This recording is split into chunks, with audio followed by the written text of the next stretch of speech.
후천개벽은 그 반대되는 말이 이제 선천개벽이죠. 동학에서는 이제 다시개벽이라는 말이 있고, 이 다시개벽이 이제 증산도에 오면 후천개벽이 있고, 후천개벽에 대비가 되는 말은 선천개벽입니다. 그러니까 선천개벽이 있었으니까 후천개벽이 있는 것이고, 이 선천개벽, 후천개벽이라고 하는 개념은 우주일련이라고 하는 이 우주의 일주기, 순환의 사이클 속에서 이렇게 성립이 되는 그런 말이고, 증산도에서 가장 핵심적인 그러한 사상 중에 하나일 겁니다. 앞에서 우리가 그리고 Earthship University 뭐 이런 이제 새로운 이야기를 들으면서 앞으로 오는 미래 문명에 대한 어떤 그런 것을 한번 생각해 보기도 했는데요. 진정한 미래 문명은 후천개벽을 통해서 이루어지는 그런 것일 거라고 이렇게 생각이 됩니다.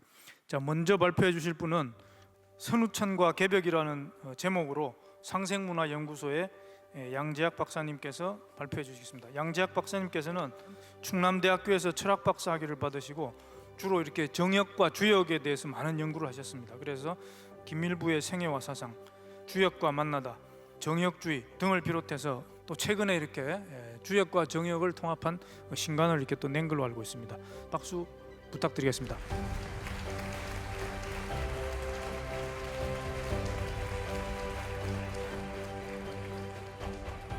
방금 소개받은 양재학입니다. 제가 오늘 발표한 내용은요, 선후천과 개벽입니다. 자, 한번 목차를 보시겠습니다. 그저께가 지구의 날이었습니다. 그래서 국내 방송에서는 외국 언론을 인용하면서 코로나로 인해서 온 인류의 발이 묶였다, 여행 금지고, 또 심지어는 고래가 6,000km에서 8,000km를 오고 가는데 고래마저도 발길이 묶였다라고 이런 언론 타이틀을 내세웠습니다. 이것은 아마도 기후변화에서 오는, 요즘에는 기후변화는 벌써 흘러간 옛 이야기고 기후위기라고 합니다. 기후위기에서 오는 그러한 어떤 생태계의 어떤 전반적인 위기가 오지 않았나 이런 생각이 들어갑니다. 그래서 아마도 이런 기후위기 내지는 코로나19 같은 것도 넓은 의미에서 후천개벽이 오는 징조가 아닌가라고 하는 의미에서 제 글이 쓰여졌다라고 생각해서도 됩니다. 왜 선후천의 교체가 왜 내일의 해답인가라고 하는 것이 1번의 주제입니다.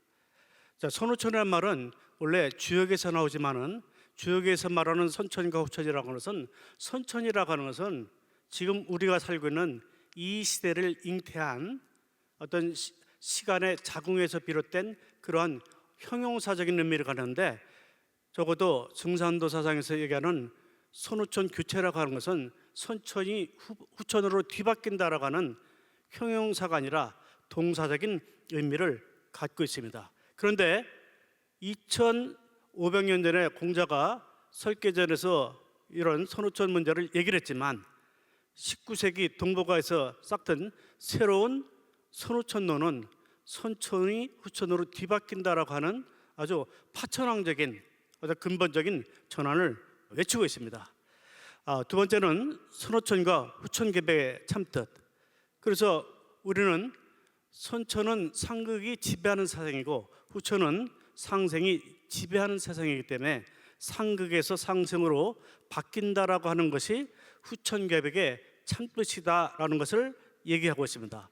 그리고 이 우주는 어떻게 어떤 원칙에서 움직이고 있는가? 그것은 둔말할 것도 없이 정산 선생님께서 말씀하신 생잠염장의 순환법칙에서 움직인다는 것이죠.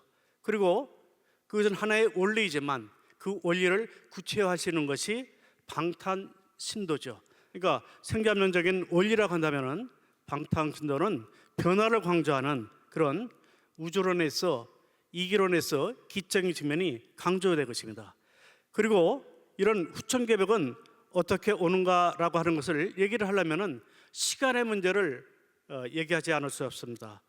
그래서 송나라 때 소강절은 원해운세설이라고 하는 시간표 작성을 통해서 이 우주는 어떻게 구성되어 있는가를 밝힌 것이 원해운세설입니다. 그러나 증산도에서는 소강절의 원해운세설에 기초를 하면서도 우주 1년이라고 하는 도표를 통해서 지금은 선천에서 후천으로 움직이고 있다라고 하는 태동계라고 하는 그것을 밝히고 있습니다. 지금은 어느 때인가라고 하는 시대인식을 분명히 해주는 것이 우주 1년의 도표의 의의가 아닌가 생각이 듭니다. 저는 증산도 사상연구소에서 근무한 지가 지금 21년째인데요. 저도 석사과정, 박사과정을 겪으면서 세상에서 가장 어려운 책이 주역이라고 왔어요.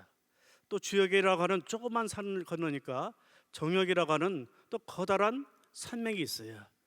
근데 정역도 어려운데 도전을 읽어보니까 이것은 더더욱 어렵더라고요. 예를 들자면은 정역 같은 경우는 후천은 어떻게 열리는가라 하는 우주의 구조와 그 과정을 설명한 것이라고 한다면은 도전은 이 우주를 움직이는 것은 우주 원리를 움직이는 것은 신이 움직인다라고 하는 신도로 움직인다라고 하는 신도 우주론을 제창을 하고 있습니다. 그리고 더더군다나 이 신은 이 우주를 가득 차고 있다라고 하는 신도의 신명의 실제를 강조를 하고 있습니다. 세 번째, 상제의 존재 방식입니다. 상제는 과거에 죽어있던 상제가 아니라 선천을 후천으로 뒤바뀌게 하는 절대적 조화옹의 손길에 의해서 후천이 뒤바뀐다라고 하는 이러한 세 가지 특징이 증산도 우주론의 특징입니다.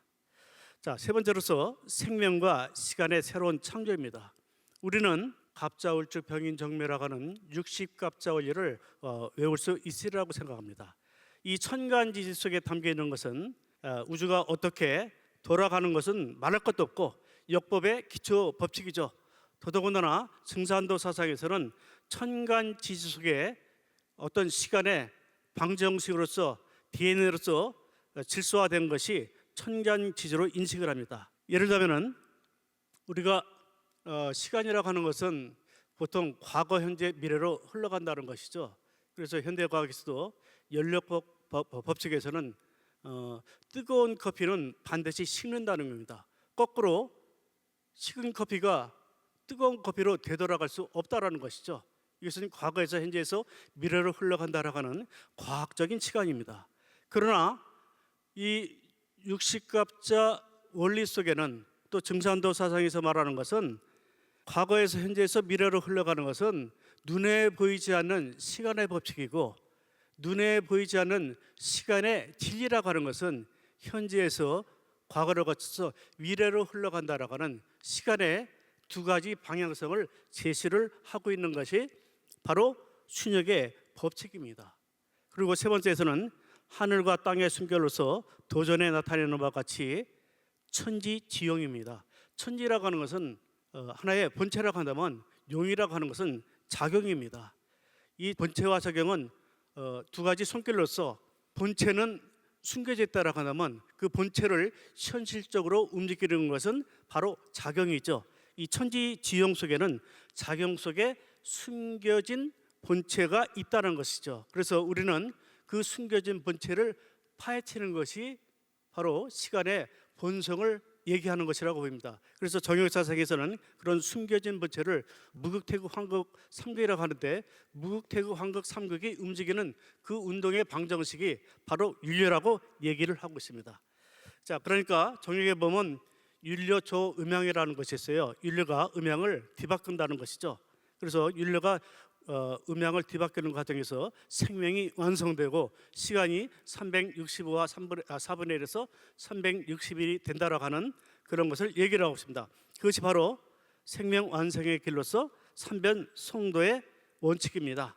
그러니까 세 번의 굴곡을 거치면서 시간은 윤역에서 다시 또 정역을 거친다라고 하는 삼변이 있고 또 궤도에서는 복귀팔궤도에서 문합팔궤도 거쳐 정역팔궤도로 완성된다라고 하는 시간과 공간의 우주사가 동일 궤도로 걷는다라고 하는 것이 바로 삼변송도의 원리입니다. 과연 그렇다면은 선천이 왜 후천으로 뒤바뀔까요? 선후천 전환의 핵심이란 조화선경의 세상이 이 세상에 펼쳐진다는 것입니다. 조화선경은 어떻게 이루어지는가? 윤역에서 정역으로 뒤바뀌는 과정에서 이 지구에는 후천선경이 이루어지는 것입니다. 그리고 정음 전형의 후천 성경이 이루어지는데 음양의 불균형에서 음양의 균형이 이루어지는 것이 바로 정음 전형의 후천 성경입니다. 아까도 오전에 최영성 교수님께서 성원호간이라는 말씀을 해주셨어요. 이 간방에서 이루어진다는 것이죠. 자, 그래서 왜 하필이면 간방인가? 이것은 선언만 하면 안 되겠죠. 그래서 정형에서는 간방이라고 하는 것이 천문학에서 이끌고 있습니다. 우리는 28수를 보면은 28수가 각에서 시작을 합니다. 왜 하필이면 각에서 시작할까요? 그것은 자축인묘 진사오미라고 할 때 진이 용입니다. 용이 만나는 거, 황도와 적도가 만나는 것이 각입니다. 그래서 선천의 주역은 진 용의 문화이기 때문에 각수에서 시작할 수밖에 없습니다. 선천은 그런 논리로 보면 지지로서는 자에서 시작하지만 후천은 축에서 시작하기 때문에 도전에서도 후천은 축판인이라고 상경님께서 말씀하신 걸로 알고 있습니다. 그렇다면은 그 축판은 구체적으로 어디에서 이루어질까요? 그것은 간방이라고 얘기를 하는데요. 아까도 말씀드렸듯이 천문학적으로 보면 각항저방 신미기가 28수에서 도전에도 나옵니다만 간인방입니다. 인방에서 시작하는데요. 그 360와 4분의 1이라고는 시간의 꼬리가 간인방에 붙어 있습니다. 그래서 그 역학하시는 분들은 이 천문에서 간인방이기 때문에 지역에서 성혼어 강이라고 얘기를 했고, 그리고 지구에서는 동북방인 한반도가 아닌가라고 우리는 결론을 지을 수가 있습니다. 그래서 간방에서 새로운 문명이 싹 트인다라고 할 수 있습니다. 그리고 마지막으로 후천 성경의 주체는 누구인가? 이것은 주역의 괴의 구성 원리와 마찬가지로 인간이 후천 계백을 완성할 수 있는 주체라고 하는 것을 강조하고 있는 것이 바로 증산도 사상에서는 천존보다 지존보다 더 강조되는 것이 인존 세상이라고 이렇게 알고 있습니다. 자, 지금까지 목차를 통해서 제가 이 글에서 얘기하고자 하는 것을 간략하게 설명드렸습니다. 그러면은 프롤로그를 한번 보시겠습니다.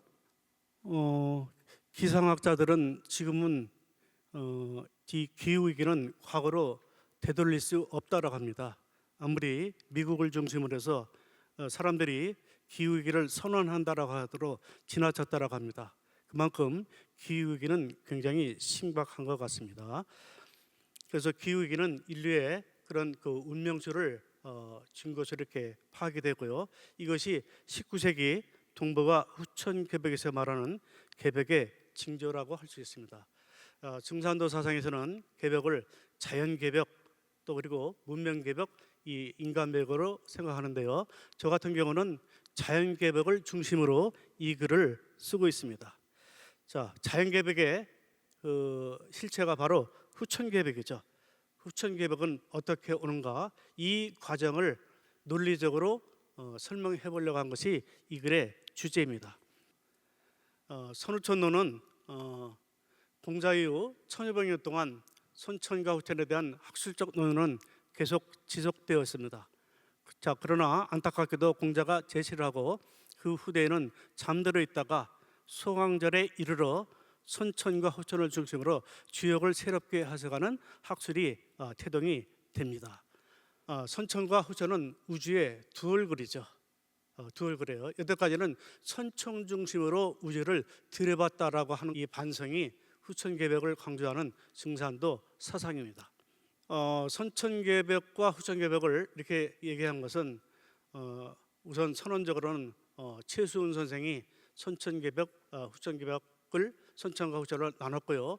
선천에서 후천으로 바뀌는 그 과정을 논리적으로 체계적으로 설명해 놓은 사람이 바로 정역을 지은 김밀부 선생이라고 저는 이렇게 생각하고 있습니다. 자, 도전 한번 보겠습니다. 최수훈은 내 세상이 올 것을 알렸고 김밀부는 내 세상이 오는 이치를 밝혔으며 전명석은 내 세상의 앞길을 열었느니라, 이런 말씀이 있습니다. 김밀부는 내 세상에 오는 후천 오는 이치를 밝혔다라고 하는 말씀이 있습니다. 자, 후천개벽 사상에서 말하는 조화는 창조적 변화는 천지의 틀 자체가 근본적으로 전환된다는 의미의 창조적 변화입니다. 우리는 창조하면은 기독교에서 말하는 천지 창조를 의미로 하는데요. 저 같은 경우는 창조적 변화는 어쩌면 기독교에서 여호와는 천지를 창조하고 역사에 대해서 심판을 내렸지만은 책임을 짓지 않습니다. 그래서 저는 후천개벽은 천지의 재창조다. 그러니까 창조는 할 수 있지만 재창조는 천지 창조보다 더 어려운 것이다. 이것이 바로 조항의 절대권이 아닌가 이렇게 보여집니다. 동경대전에는 최승훈과 그의 제자들이 시천주를 해석하는 부분에서 후천개벽은 우주 변화를 조화하고 주재하는 천주에 의해서 이루어진다라는 것을 기록했습니다.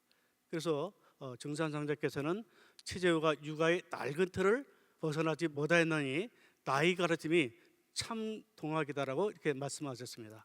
우리는 이 대목을 통해서 동학의 최재우가 만들었던 동학과 무극대도의 실체는 증산도의 참 동학을 구별할 줄 아는 그런 지혜가 필요하다고 보입니다. 선우천과 후천개벽의 참 뜻입니다. 선우천은 어떻게 후천개벽은 이루어질까요? 상극에서 상생으로 변합니다. 선천과 후천이 우주의 구성에 대한 존재 방식이라면은 시간 질서에 따라 이루어지는 선후천 교체는 우주의 운행 방식입니다. 주역은 개벽할 때 쓸거리니 주역을 보면 내일을 알리라. 이제 온천하가 대개벽기를 맞이하였더라. 후천은 온갖 변화가 통일로 돌아가느니라.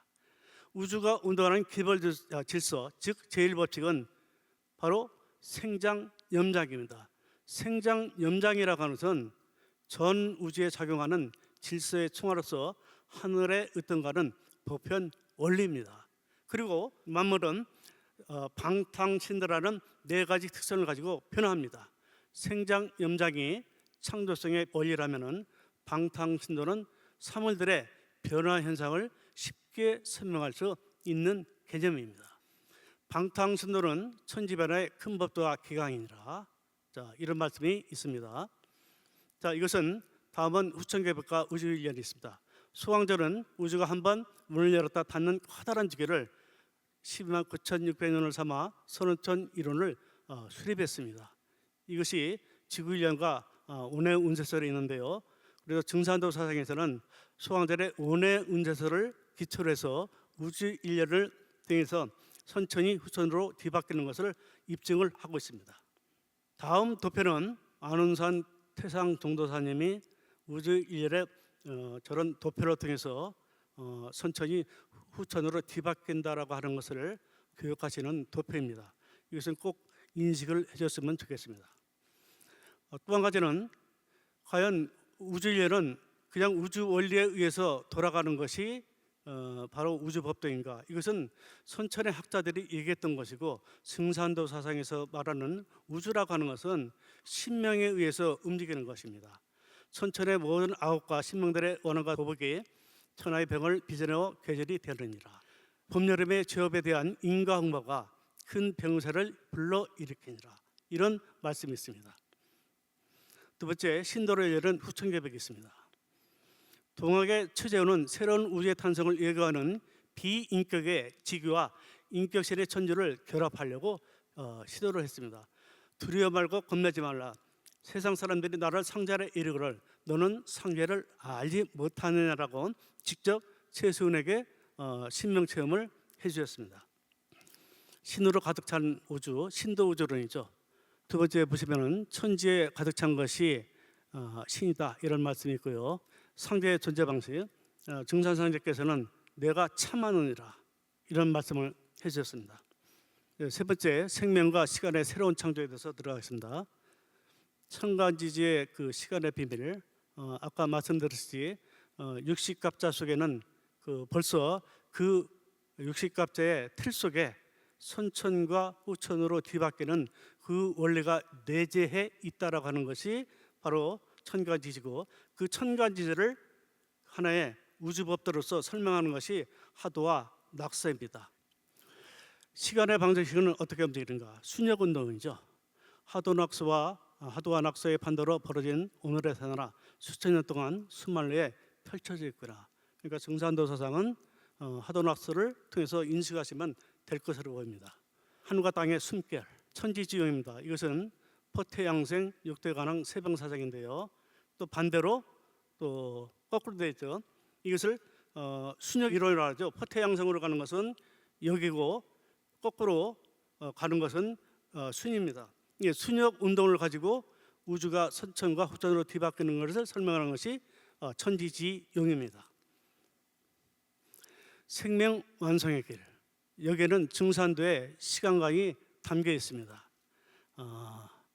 바로 역도수와 순도수는 천지질서의 두 얼굴입니다. 하나의 일종의 시간의 수레바퀴죠. 그러니까 증산 선생께서는 물셀 때는 없는 도수로 짠 것이 바로 역도수와 순도수입니다. 그리고 내일은 300년 성도론이라 이렇게 말씀하셨습니다. 마지막으로 조화성경은 어떻게 이루어지는가 보시겠습니다. 김일부 선생은 윤역에서 정역이라는 그런 문제의식을 가지고 정역이라는 책을 저술하셨습니다. 주역은 시간의 꼬리가 붙은 윤역 세상을 말했다면 정역은 시간의 꼬리가 떨어지는 무윤역의 정역 세상을 얘기하고 있습니다. 선우천의 교체는 어떤 판의 교체를 통해서 정음정양의 세계로 이루어집니다. 지지에서 우리는 갑하고 자가 만나는 갑자인데 정경에서는 갑이 기로 바뀝니다. 갑이 양이라면은 기는 음이죠. 그리고 자가 양이라고 하면은 축은 음이기 때문에 축판 세상이 됩니다. 그래서 도전에서도 후천은 축판이라고 말씀했었습니다. 그래서 후천은 갑자에서 시작하는 것이 기축으로 시작합니다. 간방에서 세문명이 세트다. 상제님의 그 말씀, 주역에서는 성원으로 간이라고 해서 하늘과 땅의 말씀이 간방에서 이루어진다고 하는데 그 간방은 우주의 어떤 배꼽은 지구고 지구의 숨통은 한번으로라고 하는 것이 간방에서 새 생명이 싹튼다라고 하는 그 이론의 근거입니다. 후천 성경의 주체는 누구인가? 선천에는 모사는 제인하고 성사는 제천이라 하였으나 이제는 모사는 제천하고 성사는 제인이라.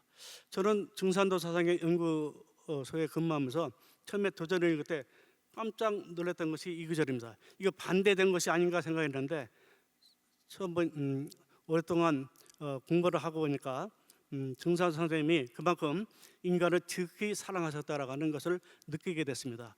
그러니까 후천개벽을 완성하는 사람은 인간이다라고 하는 것을 강조해 주셨습니다. 마지막으로 코페르니쿠스와 아인슈타인이 주장이 일종의 과학이었다면 김일부는 선우천 교체의 필요성을 논증하였고요. 증산도 사상은 종교와 철학과 문명을 아우르는 천기개벽을 선언했습니다. 동상의 수많은 성자를 비롯한 예언자들은 우주의 근본들이 바뀌어 새 질서가 나타날 것을 말했습니다. 하지만 그들은 후천개벽이 일어나는 근본적인 이유에 대해서는 침묵으로 일관했습니다. 선우천 교체의 실상이 바로 개벽입니다. 참동학 증산도는 무국대도의 주인인 상제가 이 땅에 직접 강사하여 인류를 구원하는 지상 성경의 세계를 건설했음을 말하는 것이 도전의 내용이라고 봅니다. 그러니까 이제는 앞으로는 개벽 문화가 전면에 나서야 됩니다. 후천은 상생의 시대로서 성숙과 통일의 문명권이 들어섭니다. 선천시대의 극도로 분열되었던 여러 갈래의 종교와 사상과 문명 등이 모두 하나의 열매로 통합되는 조화 성경의 문화가 열립니다. 여기에 선우천 개벽의 핵심이 있다라고 하겠습니다. 감사합니다. 예, 큰 박수 부탁드립니다. 예, 후천 개벽은 자연 개벽, 문명 개벽, 인간 개벽 이 3단계 개벽으로 이렇게 이루어지는데 지금 발표하신 양재학 박사님께서는 자연 개벽에 대해서 이렇게 주로 말씀하셨습니다. 이 자연 개벽은 개벽이 오는 이치, 그러니까 개벽은 어떤 인위적인 그러한 현상이 아니고 자연적으로 시간의 변화에 따라서 자연스럽게 오는 그러한 것이고 그것은 어떠한 이치로 오는 것인가라고 하는 것을 이렇게 주로 말씀을 해주셨는데 증산도의 우주관이라고 하죠. 도전해 보면 우주 원리를 움직이는 것은 신도다, 이제 그런 말씀을 해주셨죠. 그래서 신이라고 하는 것은 천지간에 가득 찬 존재다. 그렇기 때문에 상제는 죽어 있는 그러한 존재가 아니고 우주 입법을 주재하는 주재자 하느님, 이 통치자 하느님이시다. 그래서 상제님이 아니면 이 천지가 병들었다고 하는 작금의 이 총체적인 난국을 해결할 수 없다. 그래서 개벽장 하느님이시다. 이제 이런 말씀을 해주셨습니다. 다음 발표를 해주실 분은 황경선 박사님이십니다. 황경선 박사님께서는 한국외국어대학교에서 철학 박사 학위를 받으시고 그 주요 서적으로 천부경과 신교사상, 보천교 다시 보다, 우주의 교향곡 천부경. 황경선 박사님은 현재 상생문화연구소의 연구위원으로 근무하시고 독일의 하이데크 철학을 전공하신 서양 철학자이십니다. 인간개벽, 홍익인간과 상생이라는 주제로 말씀을 청해 듣도록 하겠습니다. 큰 박수로 모시겠습니다.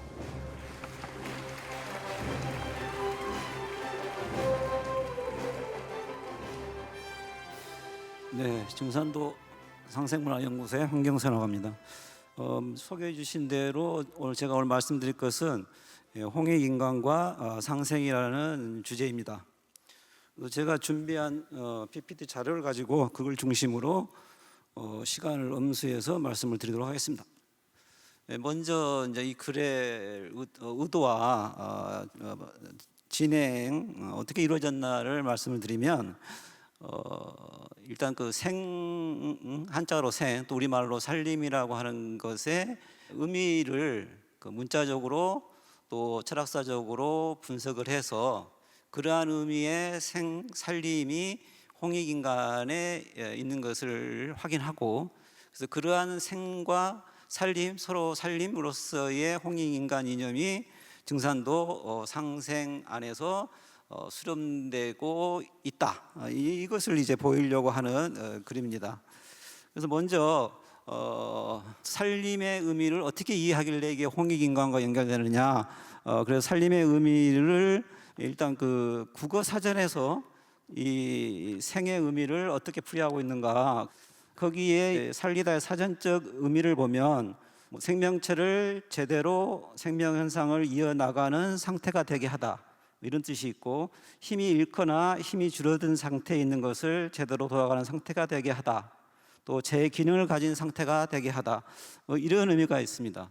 이런 의미들의 다양한 그 쓰임새를 꿰뚫고 있는 근본적인 의미, 그리고 어떤 원형적인 의미랄까, 그러니까 이런 다양한 용례들이 가능하게 해주는 근본적인 의미를 이렇게 추려볼 수 있지 않나 생각을 합니다. 그것은 어떤 것이 변형되거나 유축되거나 훼손되거나 오염되거나 그러지 않고 본래대로 온전한 자기 모습으로 제 본질대로 저의 마땅함으로 있게 해주는 것, 그런 의미가 살림이라는 의미에 근본적으로 들어있지 않느냐, 이렇게 파악을 했습니다. 그리고 한자 생도 그 설문해자에 보면은 그 풀이나 나무의 씨앗이 땅을 뚫고 나와가지고 가지가 되고 줄기가 되는 그것을 형성한 것이다, 이렇게 말을 하고 있어요.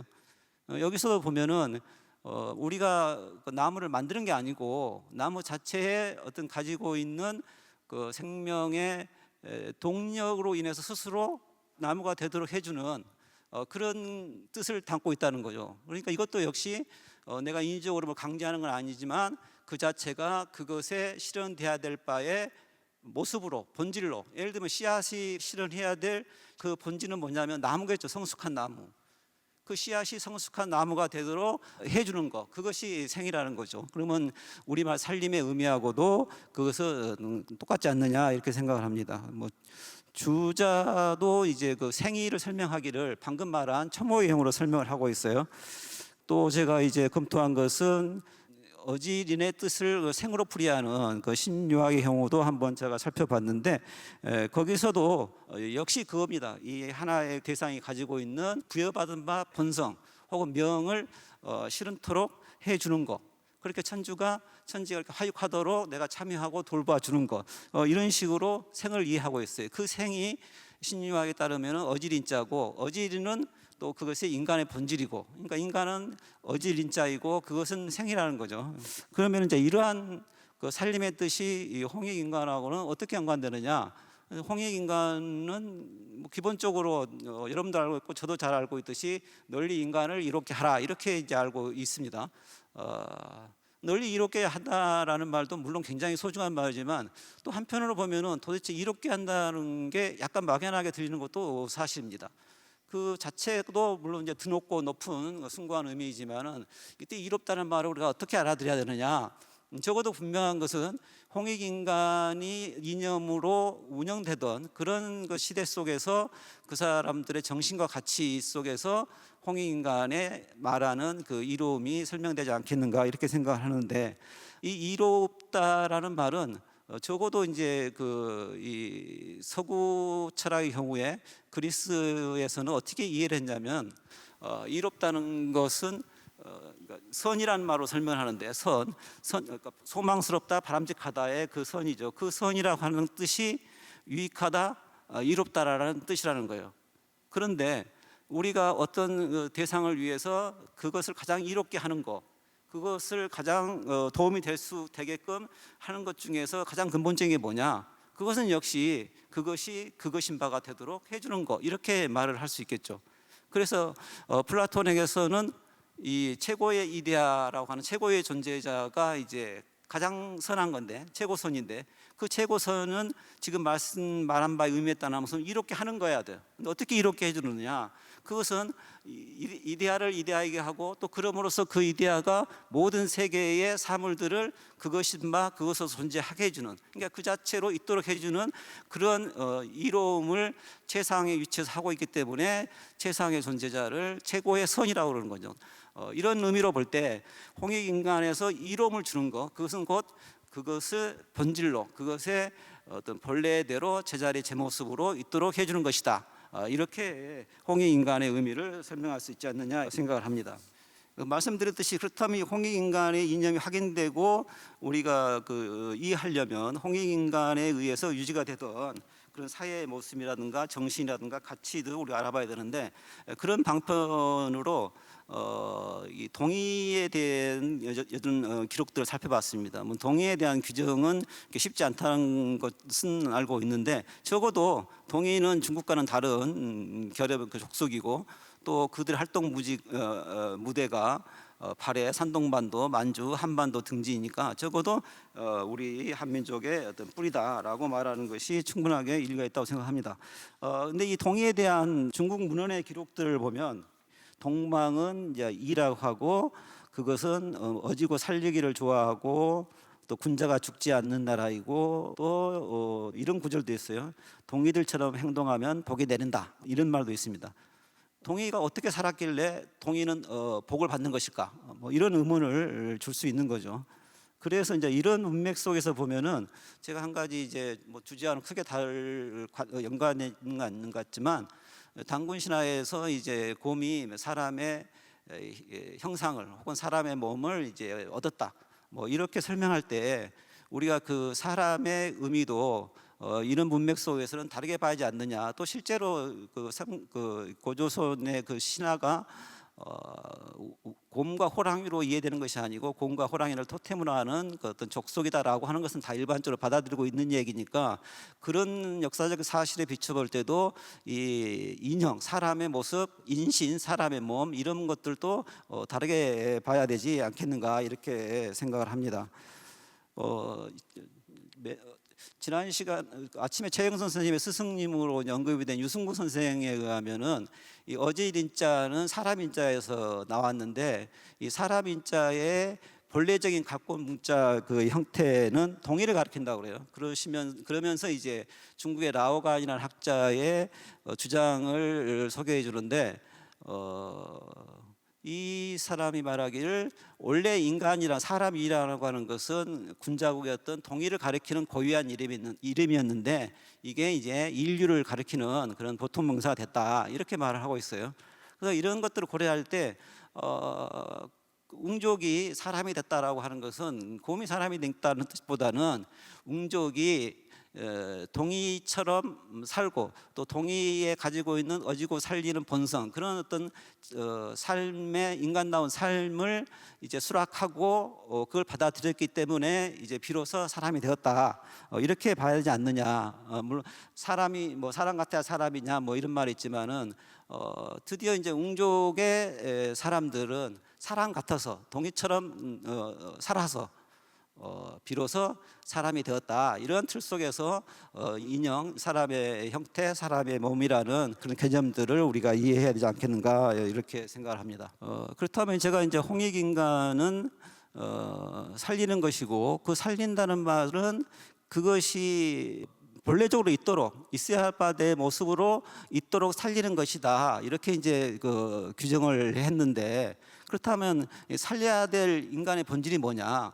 우리가 지켜야 될 그 참 모습은 뭐냐? 뭐 이런 것들을 이제 이야기 안 할 수가 없는데 저는 그렇게 이제 홍익인간에서 이야기 듣는 때 우리가 살려야 할 바의 인간의 본질, 인간의 본래의 모습을 이제 두 가지 방식으로 검토를 했는데 첫 번째는 이제 환인한웅 당군이라는 이제 국조 삼신들 또는 삼위 성조들 이분들은 하나 인간의 전범이었고 또 죽어서는 신으로 이제 존숭된 그 인간의 표상이죠. 그래서 이분들의 삶을 보면은 그때 추구했던 인간됨, 인간의 본질이 뭔지를 알 수 있지 않겠는가라는 길을 택해봤고 또 하나는 이제 같은 이야기지만 이 삼위 성조들의 가르침이라 할 수 있는 이 삼위신고에서 삼위신고는 이제 완전한 인간이 되는 길, 온전한 인간이 되는 길을 이제 가르친 것이다 이렇게 볼 수 있는데 거기에 그러면 온전한 인간의 상으로 무엇이 제시됐는가 이 두 길을 통해서 이제 홍익인간에서 살려야 될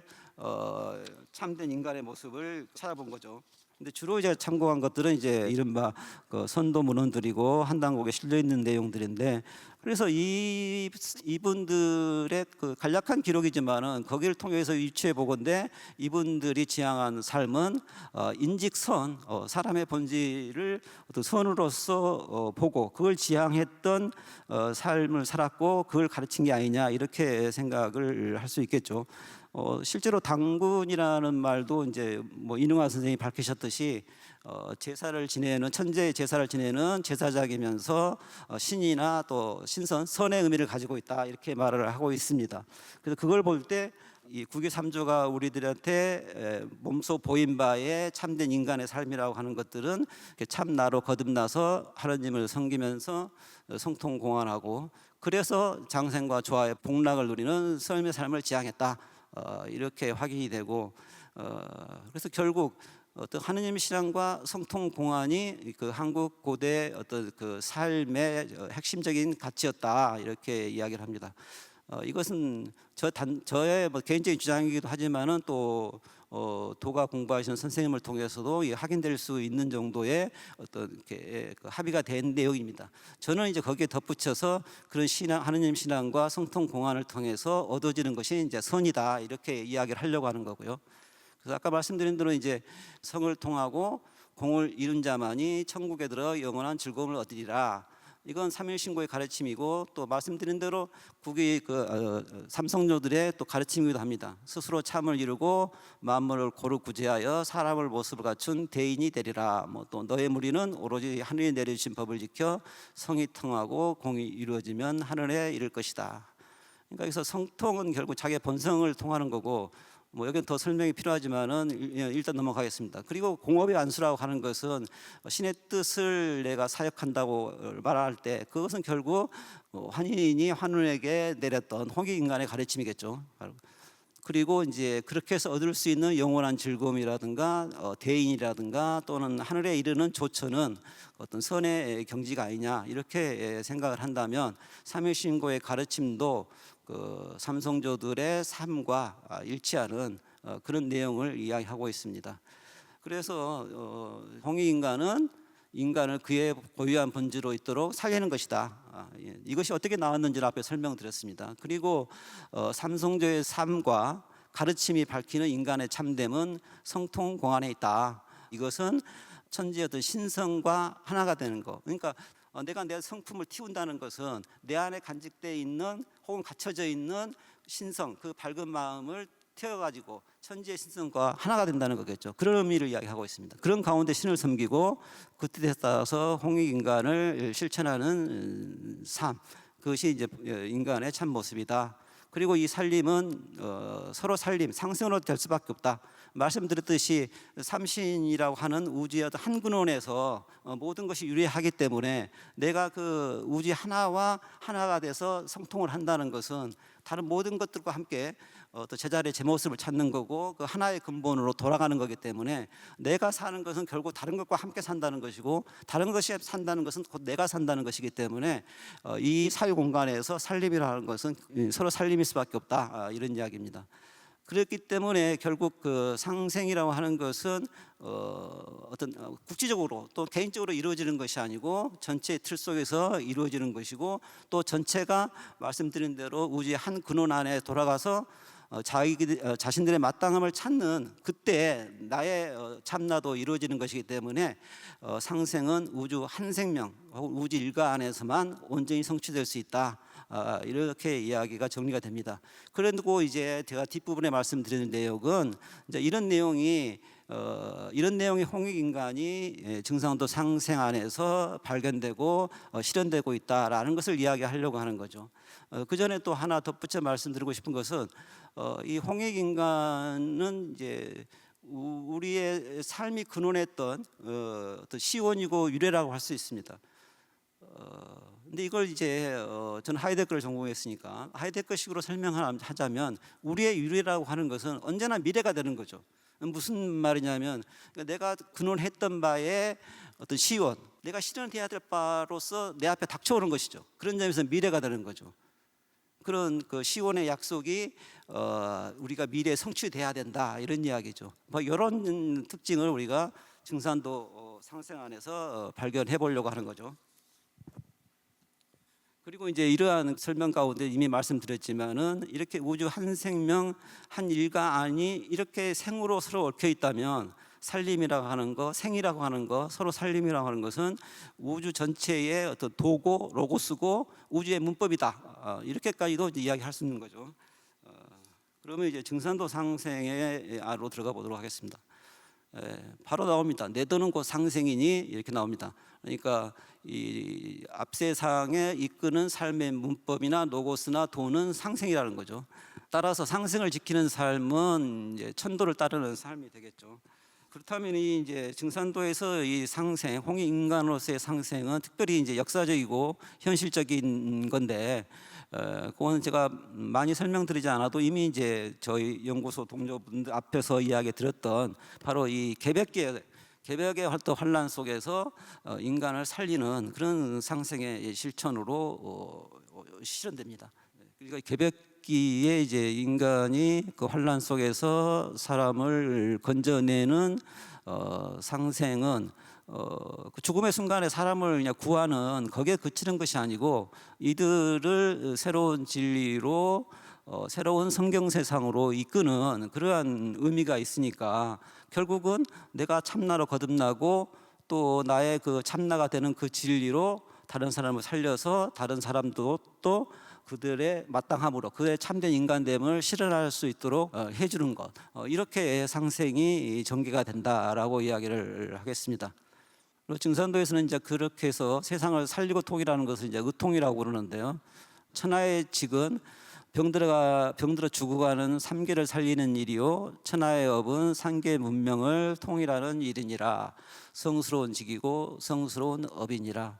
그러니까 살리고 통일하는 것은 이제 성스러운 일이라는 거죠. 이 성스러운 일을 통해서 과연 무엇을 이루고 우리가 무엇을 얻는 것인가? 그것은 말씀드렸듯이 살림이라고 하는 것은 그 사람에게 치명적인 순간에 도움을 준다든가 또는 물질적으로 도와준다든가 이런 개념이 아니고 여러 번 강조했듯이 또 처음에 밝혔듯이 그것이 원래 지니고 있는 그 모습으로 살게 해준다는 거예요. 사실은 그 사랑의 의미도 지금 말씀드린 그런 거죠. 그러니까 사랑의 대상이 되고자 하는 것, 그것의 어떤 최선의 상태에 되도록 소망하고 베푸는 그런 게 사랑이라고 한다면 홍익인간은 또 사랑이 되고 그렇게도 이야기가 확장될 수 있겠습니다. 그렇게 해서 개벽기 상생의 어떤 사역을 통해서 나와 이웃이 이 참됨을 찾아 모두가 선으로 사는 그런 인직선의 새로운 삶을 시작되도록 여는 것이고, 다시 말하면 그것은 장수와 좌의 복락을 누리는 새로운 거주가 이 땅 위에 들어서도록 하는 것이다. 그렇게 된다면은 이 관련해 가지고 이제 상기드리고 싶은 도전의 구절은 이제 상제님께서 형렬에게는 신선도수를 붙이시고 자연에게는 의원도수를 붙이시니라, 이런 공사가 내용이 있습니다. 의원도수는 이제 말씀드린 살리는 거겠죠. 살리는 도수인데 신선의 도수하고 이렇게 같이 말씀하시는 거죠. 그래서 천지공사의 제 나름으로는 천지공사의 어떤 뭐 지정지묘함이랄까 이런 것을 느끼는데, 김영렬 성도는 이제 상제님의 처음 제자이고 수석 제자이고, 김자연 성도는 김영렬 성도의 친척입니다. 근데 이 두 분들에게 이 공사를 이제 짝으로 이렇게 부여하신 거죠. 그것은 결국 의원도수, 즉 사람을 살리고 통일해서 선의 세상을 열어라라고 하는 증산도 상생 개념이 이 공사 내용 안에서도 확인될 수 있지 않겠는가, 이런 뜻에서 이 성구를 언급해 보았습니다. 그 홍익인간이라고 하는 것은 우리가 어떤 시온에 지향했던 가치이고 정치의 이념이기도 했는데, 이런 것들이 이제 우리가 그 홍익인간에서 잊혀지거나 또는 망각했거나 멀어졌거나 했을지언정 다시 우리가 회복해야 된다. 그런 의미로서 우리의 유래라는 것은, 우리의 시온이라고 하는 것은 우리의 미래이다라는 의미도 거기가 있었지만은, 이것을 우리의 앞으로의 어떤 그 실현해야 될 과제로서, 성취돼야 될 과제로서 우리가 다가온다, 이렇게 이야기를 할 수 있습니다.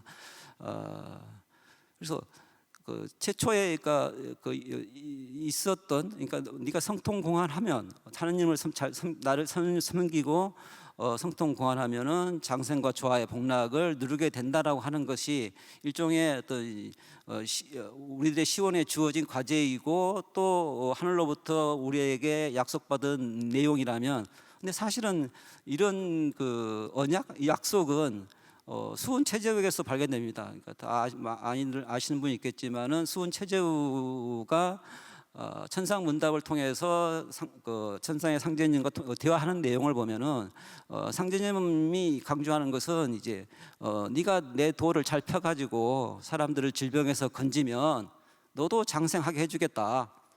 그러니까 하느님 신앙을 통해서 성통공활의 삶을 지킨다면 너에게는 선의 복락이 주어질 것이다라는 이런 약속이 또 한 번 우리가 확인할 수 있는 거죠. 그리고 그 약속은 증산도 상생에서는 개벽기 상생의 실천을 통해서 후천 성경을 여는 그러한 그 사역과 과제로서 나오고 있다. 이렇게 본다면 증산도의 상생은 홍익인간이고, 홍익인간은 결국 사람을 살리는 그런 일이라고 할 수 있겠고, 바로 이런 이념은 이제 홍익인간의 상생의 이념이 연원을 두고 있다, 혹은 상생 이념이 홍익인간의 어떤 그 새로운 성취다, 이렇게 말할 수 있다는 문맥에서 그 고대 어떤 고대 정시를 지배했던 어떤 그 가르침이 요약하면은 이제 일신강충, 성통강명, 제세의와 홍익인간, 이건 이제 소위 16자 신법이라고 할 수 있겠죠. 바로 이 정신의 새로운 재현 아이냐, 이렇게 생각을 합니다. 그러니까 일신강충은 나에게 어떤 신성이 내 본성으로 풍부받았으니까 그 본성을 틔워서 광명한 천지의 신성과 하나 돼서 세상을, 나를, 이웃을 그 홍익인간으로 제사이화해라 라는 그런 명법이 지금 이 증산도 상생 안에서 이야기되고 있다. 그래서 상생의 실현은 홍익인간의 어떤 새로운 성취고 실현이다, 이렇게 이야기를 맺고 있습니다. 그래서 말씀드린 대로 애초에 제가 이야기하려고 했던, 그러니까 홍익인간은 살림이고 상생이고 서로 살림인데, 그러한 의미의 홍익인간은 증산도의 상생 개념 안에서 실현되고 있다라는 주장을 이제 지금 말씀드린 그러한 논리로 주장을 해보았습니다. 예, 이상입니다. 감사합니다.